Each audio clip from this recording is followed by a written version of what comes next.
Hi hello welcome back to ఈ తరం కథలు. ప్లీజ్ ముందుగా వీడియోకి ఒక చిన్న లైక్ చేయండి. లైక్తో పాటు హైప్ ఇవ్వండి. ఈరోజు కథ యాంగ్రీ హస్బెండ్ పార్ట్ 38. కథను రచించిన వారు సుజాత గారు, వాయిస్ ఓవర్ శ్వేత. ఇక లేట్ చేయకుండా స్టోరీలోకి ఎంటర్ అయిపోదాం. ఈరోజు నుంచి వీడియోస్ రెగ్యులర్గా వస్తాయి. ఓకే. కీర్తన, ఏంటి నువ్వు చేస్తున్న పని? ఇంట్లో కూర్చొని ఇలా తాగడం తప్పు కదా, లోపలికి వెళ్ళు. తాతగారు చూస్తే చాలా బాధపడతారు. నువ్వింకా 1947లోనే ఉన్నావు దక్ష. నువ్వు కూడా రా, ఇద్దరం కలిసి తాగుదాము అంటుంది కీర్తన. ప్లీజ్ ముందు తాగడం ఆపు, ఇది కరెక్ట్ కాదు. అయినా ఇంట్లో కూర్చొని తాగడం ఏంటి? ముందు లోపలికి వెళ్ళు. ఎవరైనా ఇళ్లలో ఇలా చేస్తారా? అంతదాకా ఎందుకు? నువ్వెక్కడ హోంలో పెరిగాను అన్నావు కదా, అక్కడ ఇలా చేసేవాళ్ళ? నేను వెళ్ళను, ఏం చేస్తావో చేసుకో అంటుంది కీర్తన. అప్పుడే రాకీ ఇంట్లోకి వస్తాడు. వచ్చి రావడంతో కీర్తనని అలా చూసి ఏం చేస్తున్నావు అని సీరియస్గా అడుగుతాడు. నా ఇష్టం వచ్చింది చేస్తాను, అడిగే హక్కు నీకు లేదు. అవును, నాకు అడిగే హక్కు లేదు, కానీ బాటిల్ పగలగొట్టే హక్కు ఉంది అని ఆ విస్కీ బాటిల్ తీసుకొని నేలకేసి కొడతాడు. అది పళ్ళున పగిలిపోతుంది. ఎంత పొగరా నీకు అని రాకీని కొట్టడానికి చెయ్యి పైకెత్తుతుంది కీర్తన. కానీ ఆ చెయ్యి గాల్లో ఉండగానే దక్ష పట్టుకుని ఆపుతుంది. వాళ్ళిద్దరికీ మధ్యలో వచ్చి నిలబడుతుంది. నా చెయ్యి వదులు అని గింజుకుంటుంది కీర్తన. కీర్తన చేతిని విసిరి కొడుతుంది. ఇంకొకసారి చెయ్యి లేపావంటే మర్యాదగా ఉండదు. ఏంటి ఎక్స్ట్రా చేస్తున్నావు? బాటిల్ పగలగొట్టిన రాకీ ఏమీ అనకుండా నన్నరుస్తున్నావేంటి అని గట్టిగా మాట్లాడుతుంది కీర్తన కూడా. తప్పు చేస్తే ఎవరి మీదైనా అరుస్తాను. నువ్వు ఇంట్లో కూర్చొని తాగడం తప్పు, అందుకే బాటిల్ పగలగొట్టాడు రాకీ. తనేం తప్పు చేయలేదు. అవును, ఇంట్లో ఎవరు ఏం చేసినా కానీ తప్పు కాదు. నేనేదైనా మాట్లాడితే నేను తప్పు అవుతుంది కదా. మీ అందరూ ఒక్కటే, నన్ను ఏడిపిస్తున్నారు అంటూ రాగాలు తీసి కళ్ళు తుడుచుకొని ముక్కు చిద్దుతుంది. చూడు, నిన్నెవరు ఏడిపించలేదు, ఎవరు ఒక్క మాట కూడా అనలేదు. ఇంట్లో తాగడం తప్పు అని మాత్రమే చెప్పాను. నువ్వు ఇలాంటి చెత్త పనులు చేసి పరువు తీస్తానంటే చూస్తూ ఊరుకోను. నువ్వెన్ని చెప్పినా ఇలాంటి వాళ్ళకు అర్థం కాదక్కా. కనీసం ఇంట్లో పెరిగి ఉంటే ఇలాంటివన్నీ తెలుస్తాయి. ఎక్కడో అనాథగా పెరిగింది కదా, ఇలాంటివన్నీ తెలీదు అంటాడు రాకీ. కనీసం నేర్చుకోవాలని కామన్ సెన్స్ కూడా ఉండదు అని ఆవేశంగా మాట్లాడతాడు రాకీ. ఆ మాట అనగానే కీర్తన రాకీ వైపు కోపంగా చూస్తుంది. నోరు మూసుకో రాకీ, తను ఇక్కడ చేసింది తప్పు అని మాత్రమే చెప్పాలి. మిగతా విషయాలు మనకు అనవసరం. నువ్వు తన గురించి అలా మాట్లాడకూడదు, సారీ చెప్పు అంటుంది దక్ష. ఆహా, ఏమి నాటకాలు ఆడుతున్నారు ఇద్దరు. వాడిని రెచ్చగొట్టి ఇలా గొడవ పడేలా చేసింది నువ్వు. వాడి చేత నన్ను మాటలు అనిపించింది, ఇప్పుడేమో ఏమీ తెలియని నంగ నచ్చలా సారీ చెప్పు అంటావా అంటూ రాగాలు తీస్తూ ఉంటుంది కీర్తన. ఇదేంటి, తను నీ గురించి తప్పుగా మాట్లాడితే సారీ చెప్పమని నేను తనకి నచ్చ చెప్తున్నాను. నువ్వేమో నేనేదో చేశానని తప్పుగా అనుకుంటున్నావు. తిరిగి తిరిగి గొడవ తన మీదకు వస్తుందని అర్థమవుతుంది దక్షకి. అందుకే రాకీ మర్యాదగా సారీ చెప్పు అని తనని మందలిస్తుంది. అసలు రాకీకైతే బాటిల్ పగలగొట్టడంతో పాటు తన చెంప కూడా పగలగొట్టాలనిపిస్తుంది. కానీ దక్ష మధ్యలోకి రావడం వల్ల సైలెంట్గా ఉంటాడు. దీనికి నేను సారీ చెప్పాలా అన్నట్టు చిరాగ్గా ఫేస్ పెడతాడు. రాకీ తనకి సారీ చెప్పు అని ఆర్డర్ వేస్తుంది దక్ష. రాకీ కూడా కోపంగా తల పక్కకి తిప్పుతాడు. దక్ష రాకీ పట్టుకుని ప్లీజ్ చెప్పు అన్నట్టు సైగ చేస్తుంది. రాకీ పిడికిలు బిగించి కోపాన్ని కంట్రోల్ చేసుకొని కీర్తన ముందుకొచ్చి సారీ అని గట్టిగా ఒత్తి పలుకుతూ చెప్పి గబగబా తన రూమ్లోకి వెళ్తాడు. కీర్తన మాత్రం సాటిస్ఫై అవ్వదు. కీర్తన, నువ్వు కూడా లోపలికి వెళ్ళు. బాటిల్ పగలగొట్టినందుకు తను నీకు సారీ చెప్పాడు, లోపలికి వెళ్ళు. నేను వెళ్ళను, ఇక్కడే కూర్చుంటాను. ఈ విషయాన్ని లడ్డూకి చెప్పాల్సింది, తాతగారు ముందు పెట్టాల్సిందే అంటుంది కీర్తన. అక్కతో ఏం గొడవ పడుతుందో ఈ పిల్ల అనుకొని మళ్ళీ వెనక్కొచ్చి దక్ష పక్క నిలబడతాడు రాకీ. కీర్తన రాకీని చూసి వీళ్ళు మాత్రం మహానుభావులా తాకుండా ఉంటారా అంటుంది. నిజమే, వీళ్ళు కూడా తాగుతారు, నేను కాదు అని చెప్పట్లేదు. కానీ నీవి ఆ విషయంలో ఇంట్లో ఎవరికి చెప్పకుండా సైలెంట్గా బయటకు వెళ్ళి ఫ్రెండ్స్తో పార్టీ చేసుకొని వస్తారు. నట్టింట్లో ఇలా ఎప్పుడూ తాగలేదు. మగపిల్లలు వాళ్ళు ఎప్పుడూ ఇంట్లో తాగలేదు. అలాంటిది నువ్వు ఇక్కడ కూర్చొని తాగుతుంటే ఎలా ఉంటుంది చెప్పు? అది పద్ధతి కాదు, మర్యాదగా ఉండదు, పరువు పోతుంది కీర్తన. సాయంత్రం కావడంతో బయటకు వెళ్ళిన వాళ్ళు ఒక్కొక్కరు వస్తూ ఉంటారు. వచ్చిన వాళ్ళందరికీ అర్థమవుతుంది కీర్తన రచ్చ చేస్తుందని. అప్పుడే లడ్డు కూడా లోపలికి వస్తాడు. తనని చూడగానే ఇంకా కీర్తన తన పర్ఫార్మెన్స్ మొదలు పెడుతుంది.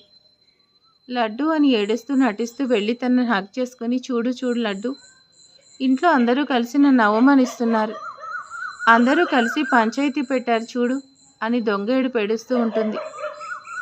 అక్క తమ్ముడు ఇద్దరు ఒకరి మొహం ఒకరు చూసుకుంటారు.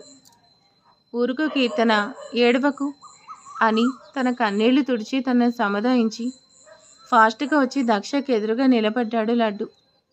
కానీ తనను ఏమైనా అనడానికి ధైర్యం సరిపోవట్లేదు లడ్డూకి. వెంటనే కొంచెం పక్కకి తిరిగి, ఏంట్రా ఇదంతా, అసలు గొడవేంటి, ఏం జరిగింది అని రాఖీని అడుగుతాడు.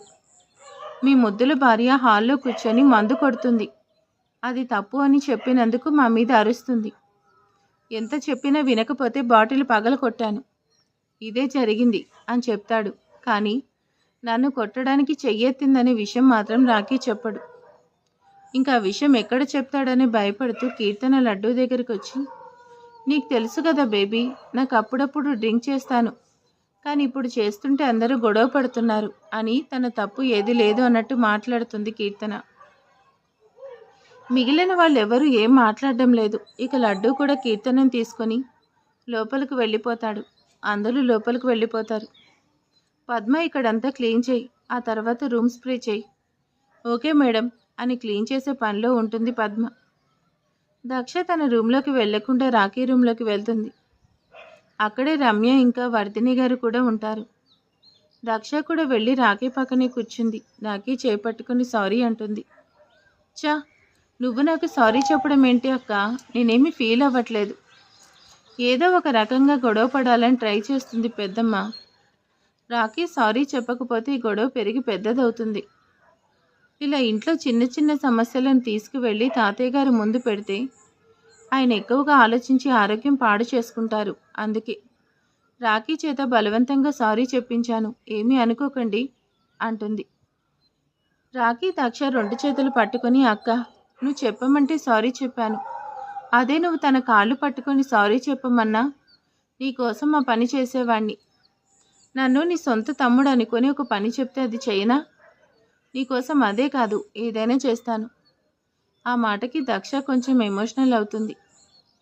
నేను కూడా అలా అనుకున్నాను కాబట్టే నిన్ను గట్టిగా మందలించి సారీ చెప్పించాను. ఆ బాపండి, ఈ అక్క తమ్ముడు సెంటిమెంట్ చూడలేక చచ్చిపోతున్నా నేను అంటుంది రమ్య. ఇద్దరు రమ్యని చేరి ఒక మొట్టికాయ వేస్తారు. అలా నవ్వుతూ మాట్లాడి వాతావరణాన్ని తేలికపరుస్తుంది. వాళ్ళతో అలా కొంచెంసేపు గడిపి తన రూమ్కి వెళ్ళిపోతుంది దక్ష. ఈ అక్క తమ్ముడు అనుబంధం ఎప్పుడు ఇలాగే ఉండాలి అని వర్ధిని గారు మనసులో అనుకుంటారు. నీకు బుద్ధుందా? ఇంట్లో ఎవరైనా డ్రింక్ చేస్తారా? ఓకే, కొంతమంది ఇళ్లలో చేస్తారేమో, కానీ మా ఇంట్లో అలవాటు లేదు. నువ్వెందుకు ఇలాంటి పని చేశావు అని ఆవేశపడుతూ అంటాడు లడ్డు. వామ్మో, వీడేంటి నాకు రివర్స్ అయ్యాడు, అలా జరగకూడదు. సారీ లడ్డు, నాకు తెలీదు. ఇలా పెద్ద పెద్ద ఇళ్లలో లేడీస్ కూడా డ్రింక్ చేస్తారని సినిమాల్లో చూశాను, పుస్తకాల్లో చదివాను. ఈ ఇంట్లో కూడా అలాంటి అలవాటు ఉండే ఉంటుంది అనుకుని డ్రింక్ చేశాను. నాకు తెలియక చేసింది, కానీ తెలిసి చేయలేదు. ఇంకెప్పుడు ఇలా చేయను. అలా అనగానే లడ్డు కరిగిపోయి, ఇక నుంచి జాగ్రత్తగా ఉండు అంటాడు. అమ్మయ్య, నా లడ్డూకి నా మీద కోపం పోయింది అని ప్రేమగా ఒక ముద్దు పెడుతుంది. కీర్తన ఇంట్లో తాతగారికి ఇష్టం లేని ఏ పని చేయకూడదు, మేము చేయం కూడా. ఇంట్లో కొంచెం డిసిప్లిన్గా ఉండాలి. అలా ఉండకపోతే తాతగారు ఊరుకోరు. ఆ ముసలోడు ఏం చేస్తాడు అని అడగాలనిపిస్తుంది కీర్తనకి. కానీ అలా అడగకుండా, సరే లడ్డు, ఇక నేను కూడా ఈ ఇంటి పద్ధతులన్నీ ఫాలో అవుతాను అని లడ్డూని అల్లుకుపోతుంది. అది సరే లడ్డు, మీ జయన్నయ్య ముంబై వెళ్తున్నాడు అని చెప్పాడు కదా, అక్కడ మనకి బ్రాంచ్ లేదు కదా, మరక్కడ ఏ ప్రాబ్లం ఉంది? తను అక్కడికి ఎందుకు వెళ్ళాడు అని లడ్డు కౌగిల్లో ఉండి అడుగుతుంది.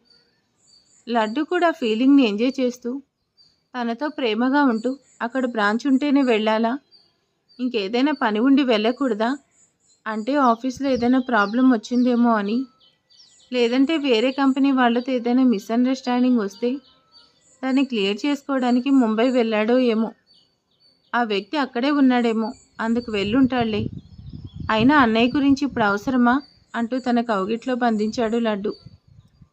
కీర్తన సున్నితంగా లడ్డు నుంచి తప్పించుకొని, ఇంట్లో అందరూ నన్ను యాక్సెప్ట్ చేసినప్పుడే మనం ఒక్కటవ్వాలి, ఇలా తొందరపడకూడదు అని లడ్డూకి ఇంకా దూరం కావడానికి ఆ మాట చెప్తుంది. పాపం అది నిజమే అనుకొని, నా ఫ్యామిలీ అంటే నీకెంత ప్రేమ అని మురుసుకుపోతాడు పాపం మన లడ్డు.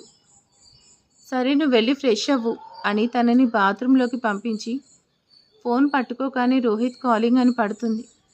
తను మెల్లిగా బాల్కనీలోకి వచ్చి ఫోన్ లిఫ్ట్ చేసి చెప్పండి సార్ అంటుంది. జై ఎక్కడికి వెళ్ళాడు ఏమని తెలిసిందా? ఆఫీస్లో ఏదో ప్రాబ్లం వచ్చింది, దాన్ని క్లియర్ చేసుకోవడానికి ముంబై వెళ్ళాడు అని ఇంట్లో అంటున్నారు సార్. ఓకే, ఇంకేమైనా డీటెయిల్స్ కనుక్కో, వీలైతే దక్షని అడుగు. వాము, తనని అడగాలా అని భయపడుతుంది కీర్తన. ఏంటి దక్ష పేరు చెప్పగానే అంత భయపడుతున్నావు? నేనేమైనా అన్నదా? No sir. తను డ్రింక్ చేయాలనుకోవడం, దక్ష వద్దని చెప్పడం, రాఖీ బాటిల్ పగలు కొట్టడం, రాఖీ చేత నాకు సారీ చెప్పించడం, ఇలా జరిగింది మొత్తం చెప్తుంది. రోహిత్ పెద్దగా నవ్వుతాడు. వెరీ గుడ్ దక్ష, తెలివితేటల్ని మెచ్చుకోవాల్సిందే. ఎందుకు సార్? దక్షని పొగుడుతూ ఉంటే తట్టుకోలేక అడుగుతుంది కీర్తన.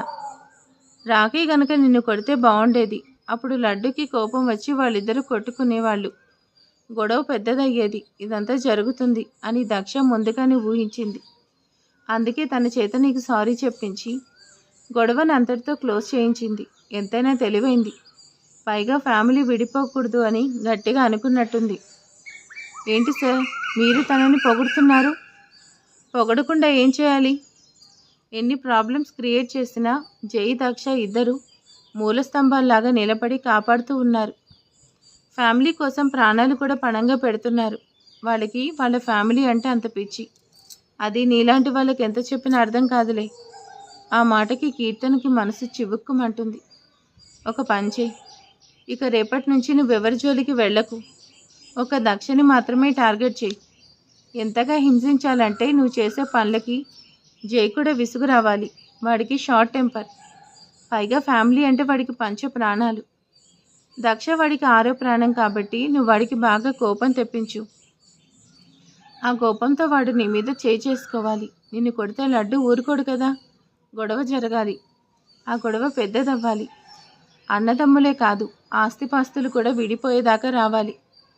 నువ్వేం చేస్తావో నాకు తెలీదు, ఇక నీ టార్గెట్ దక్ష. ఓకే సార్, దానికి నేను ఐడియా చెప్తాను అని ఫోన్లో ఏదో చెప్తాడు. సరే సరే అంటుంది నవ్వుతూ. వాష్రూమ్ డోర్ సౌండ్ అవుతుంది. సార్ లడ్డు వస్తున్నాడు, నేను తర్వాత మాట్లాడతాను అని ఫోన్ పెట్టేస్తుంది. ఎవరికి తన ఫోన్లో చాలాసేపు నుంచి మాట్లాడుతున్నావు అని అడుగుతాడు. నేను పెరిగిన చోట హోమ్లో ఉండే అమ్మాయి, ఏదో పని ఉందని ఫోన్ చేసింది. ఓహో అలాగా, తనకి ఏదైనా ప్రాబ్లం అయితే చెప్పు, మనం హెల్ప్ చేద్దాం అంటాడు లడ్డు.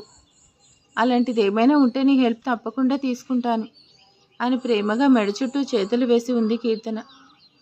తను చూపించే ప్రేమకి మైమర్చిపోతున్నాడు లడ్డు. వరెవా దక్ష, జై ముంబై వెళ్ళాడని అందరూ అంటున్నారు, కానీ అది ఎంతవరకు నిజమో నాకు డౌటే.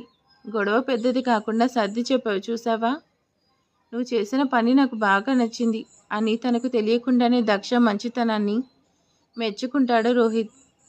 అన్నిటికన్నా గొప్ప విషయం ఏంటో తెలుసా? రాఖీ నీ మాట విని సారీ చెప్పడం. ఎందుకు వినళ్లే, ఆ రోజు పోలీస్ స్టేషన్ నుంచి బయటకు తీసుకొచ్చావు కదా, ఆ ప్రేమ ఎక్కడికి పోతుంది? కానీ రెడీగా ఉండు, నీకోసం ఒక అస్త్రాన్ని ప్రయోగించాను, దీని నుంచి తప్పించుకోవడం నీ వల్ల కాదు అనుకొని జరగబోయే తలుచుకొని ముందుగానే తెగ సంతోషపడతాడు రోహిత్. జై చాలా బిజీగా ఉంటాడు. ఆల్మోస్ట్ అన్ని పనులు పూర్తయిపోయాయి. కంపెనీలో ఉండాల్సిన స్టాఫ్ని కూడా ఏర్పాటు చేశాడు. మూర్తిగారి రిలేటివ్స్లో ఒక అతన్ని తీసుకొచ్చి అక్కడ కంపెనీ మేనేజర్గా కూర్చోపెట్టాడు. మూర్తిగారు ఎలాగో అతను కూడా జైకి నమ్మిన బంటు. కంపెనీ ఓపెనింగ్ జరిగింది. అక్కడ ఉన్న వేరే కంపెనీస్తో మంచి రిలేషన్షిప్ ఉండడంతో జైకి ఆ పనులన్నీ ఈజీగా అయిపోయాయి. తనతో పాటు చదువుకున్న క్లాస్మేట్ ఒక అతను అతని వైఫ్ ఇద్దరు అక్కడే ఉండడంతో వాళ్ళని తన కంపెనీలో పిలిచాడు జై. అలా రోహిత్కి తెలియకుండా ఇక్కడ కంపెనీ స్టార్ట్ చేయడం, అది రన్నింగ్లోకి రావడం కూడా తొందరలోనే జరుగుతుంది. ఆ పనులన్నీ పూర్తి కాగానే దక్షకి ఫోన్ చేస్తాడు. ఆ ఫోన్ వచ్చినప్పుడు దక్ష కింద హాల్లోనే ఉంటుంది. చెప్పండి శ్రీవారు, వెళ్ళిన పని పూర్తయిందా? ప్రాబ్లం క్లియర్ అయిపోయిందా అని అడుగుతుంది. కొంచెం దూరంలో ఉన్న కీర్తన కావాలని అటు ఇటు తిరుగుతూ వాళ్ళు మాట్లాడుకునేది వింటుంది. చాలా వరకు పూర్తయింది, 2 రోజుల్లో నేను బయలుదేరుతాను అంటాడు. సరే జాగ్రత్త అంటుంది. ఇంట్లో అంతా ఓకే కదా? అంతా బాగానే ఉంది, ఓకే బాయ్ అని ఫోన్ పెట్టేసింది. జై కూడా ఫోన్ పెట్టేస్తాడు. అనవసరంగా ఇక్కడే ఉన్నాను, ఇక్కడ వీళ్ళు మాట్లాడుకుంది ఏమీ లేదు అని అనుకుంటుంది కీర్తన. నవ్వుతూ ఫోన్లో జై పిక్ని చూసుకుంటూ దక్షని చూడగానే, బాగా నవ్వుకో, మీ శ్రీవారు రాగానే రోహిత్ సార్ చెప్పిన పని చేస్తాను. అప్పుడు ఈ ఫేస్లో నవ్వు కాదు కదా, ఏడవడానికి కన్నీళ్ళు కూడా ఉండవు అనుకుంటుంది. రోహిత్ పదే పదే దక్షని పొగడ్డం కీర్తనకు నచ్చదు. ఆ కోపం కూడా తనకు ఉంటుంది. చూద్దాం ఏం చేయబోతుందో. ఒకరోజు అందరూ బ్రేక్ఫాస్ట్ చేస్తుండగా రాఖీకి ఫోన్ చేస్తుంది. నేను ఫోన్ మాట్లాడొస్తాను, మీరు తింటూ ఉండండి అని చెప్పి తను బయట లాన్లోకి వెళ్ళి అటు ఇటు తిరుగుతూ మాట్లాడుతూ ఉంటాడు. పద్మ లంచ్ బాక్స్ రెడీ అయిందా అని 2-3 సార్లు అడుగుతుంది శ్రేష్ఠ. అయిపోయింది మేడం అని తెచ్చి అక్కడ పెడుతుంది పద్మ. ఏంటి శ్రేష్ఠ అంత టెన్షన్ పడుతున్నావు, ఏదైనా ప్రాబ్లమా అని అడుగుతుంది సౌమ్య. ఇవాళ కొంచెం అర్జెంట్ పని ఉంది, వెళ్ళాలనుకున్నాను కానీ మెలకువ రాలేదు. నాకు బ్రేక్ఫాస్ట్ కూడా వద్దు అని చెప్పి బాక్స్ తీసుకొని వెళ్తుంటే, శ్రేష్ఠ అలా తినకుండా వెళ్ళకూడదు, వచ్చి కూర్చో అంటాడు ఆది. ఆది చెప్తే తను వింటుందా లేదా అని దక్ష ఇద్దరి వైపు చూస్తుంది. శ్రేష్ఠ వినకుండా ముందుకు వెళ్తుంటే వచ్చి కూర్చొని తిను అని తాతగారు కూడా చెప్తారు. ఇక చేసేది లేక కూర్చొని గబగబా తింటుంది శ్రేష్ఠ. ఫాస్ట్గా తిన్నాను అనిపించుకొని గబగబా లంచ్ బాక్స్ తీసుకొని బయటికి వెళ్తుంది. అప్పుడే రాఖీ లోపలికి వస్తూ హాయ్ అని విష్ చేస్తాడు. హాయ్ భయ్యా, కొంచెం అర్జెంటు పని ఉంది, తర్వాత మాట్లాడతాను, బాయ్ అని చెప్పి పరుగులాంటి నడకతో బయటికి వెళ్తుంది. రాఖీ నవ్వుకుంటూ వచ్చి డైనింగ్ టేబుల్ దగ్గర కూర్చొని ఉంటాడు. తనకి కూడా వడ్డించడంతో తింటూ ఉంటాడు.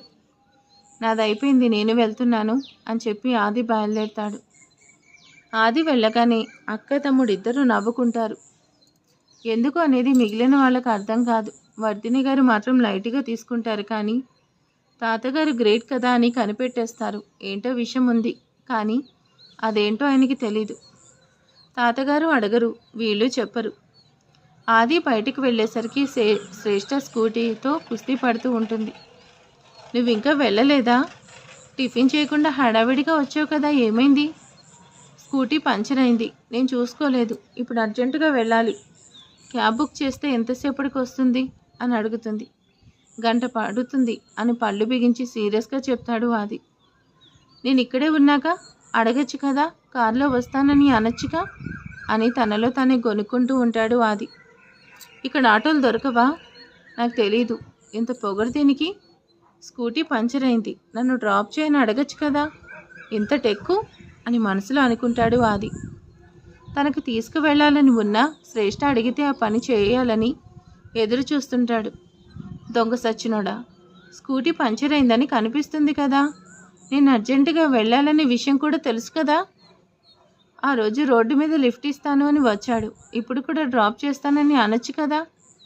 కారెక్కు శ్రేష్ఠ అని అడిగితే వీడి హైట్ ఏమైనా తగ్గిపోతుందా? నోరు తెచ్చి కారెక్కని చెప్పొచ్చు కదా, పొగరు చూపిస్తున్నాడు అని ఆది వైపు తినేసేలా చూస్తూ మనసులోని తిట్టుకుంటూ ఉంటుంది శ్రేష్ఠ. తను అడిగితే తీసుకెళ్దాము అని కారు దగ్గర ఏదో సవరిస్తున్నట్టు అక్కడక్కడే తిరుగుతూ ఉంటాడు. నేను తన భర్తనే కదా, ఈ కారు తనది కూడా, ఆ స్వతంత్రంతో వచ్చి కారు ఎక్కొచ్చు కదా, అది నన్ను తీసుకెళ్ళొచ్చు అని ఒక మాట మాట్లాడితే ఏమవుతుందో అని. ఆది స్కూటీ రిపేర్ అనే విషయం తెలిసి కూడా తనకి సచ్చినోడు కారు ఎక్కువ అని అనట్లేదు, ఇప్పుడు నేను ఎలా వెళ్ళాలి? మిగిలిన వాళ్ళందరూ ఇంకో బ్రేక్ఫాస్ట్ తింటున్నారు. వాళ్ళు పిలిస్తే వెళ్తాను, కానీ నా అంతటా నేను వెళ్ళి కారెక్కను అని ఆదిని పైనుంచి కింద దాకా సీరియస్గా చూస్తుంది. కానీ స్కూటీ దగ్గర నుంచి కదలదు. ఇదంతా కిటికీలో నుంచి చూస్తున్న రాఖీ, దక్ష ఇదేంటక్క, కారులో వెళ్తారనుకుంటే ఇద్దరు అలా కోపంగా చూసుకుంటున్నారు. మనం జోక్యం చేసుకోవద్దు, ఏం చేస్తారో చూద్దాం. కష్టపడి స్కూటీ పంచర్ చేశాను. నా కష్టానికి ప్రతిఫలంగా అయినా ఇద్దరు కలిసి వెళ్తే బాగుండు. థ్యాంక్ యూ రాఖీ, నేను మెసేజ్ చేయగానే పని పూర్తి చేశావు. ఓ అక్క, నువ్వు నాకు థ్యాంక్స్ చెప్పడం ఏంటి? వారిద్దరూ కలిసి ఉండమే కదా మనకు కావాల్సింది. దానికి మనం చాలా కష్టపడాలేమో అంటుంది దక్ష. వాళ్ళిద్దరిని కలపడానికి నేను కూడా నీకు హెల్ప్ చేస్తాను అంటాడు రాఖీ. మనం ఏం చేసినా అటు నుంచి రియాక్షన్ ఉండట్లేదు, ఇద్దరూ తగ్గట్లేదు రాఖీ. అబ్బో, ఎవరో ఒకరు కొంచెం తగ్గి ఉంటే బాగుండు అని ఎదురు చూస్తూ ఉంటాడు రాఖీ. శ్రేష్ఠకి టైం అవుతుంది, ఎవరో ఒకళ్ళు బయటకు వస్తే వాళ్ళతో వీళ్ళతో వెళ్ళొచ్చు అనుకుంటే ఎవరూ బయటికి రావట్లేదు. బయటకు వచ్చినా ఆది నన్ను పిలవలేదు. ఆదికి తీసుకెళ్లాలని ఉంది, కానీ తను అడిగితే బాగుండని ఎదురు చూస్తున్నాడు. ఇక లాభం లేదనుకుని అడగడానికి కార్ దగ్గరికి వస్తుంది. దొంగ మొహంది, అడగదు. పాపం ఏదో అర్జెంటు పని ఉంది అన్నది కదా, మనమే అడుగుదాంలే. వాళ్ళిద్దరూ ఒకేసారి అనుకుని శ్రేష్ఠ అని ఆది, ఆది అని శ్రేష్ఠ ఇద్దరు ఒకేసారి పిలుచుకుంటారు. అలా పిలుచుకోగానే ఇద్దరు ఒకే రియాక్షన్ ఇచ్చి చిన్నగా స్మైల్ చేసుకొని కార్ డోర్ తీస్తాడు ఆది. గబగబా వచ్చి కారులో కూర్చొని థ్యాంక్స్ చెప్తుంది శ్రేష్ఠ. అది చూడగానే అక్క తమ్ముడు ఇద్దరు హైఫై ఇచ్చుకుంటారు. సో ఇక్కడితో ఈరోజు ఎపిసోడ్ అయిపోయింది. ఇక నెక్స్ట్ ఎపిసోడ్లో కలుసుకుందాం. ఈరోజు ఎపిసోడ్ ఎలా ఉందో ప్లీజ్ కామెంట్ చేసేయండి, లైక్ చేయండి. Thank you for watching.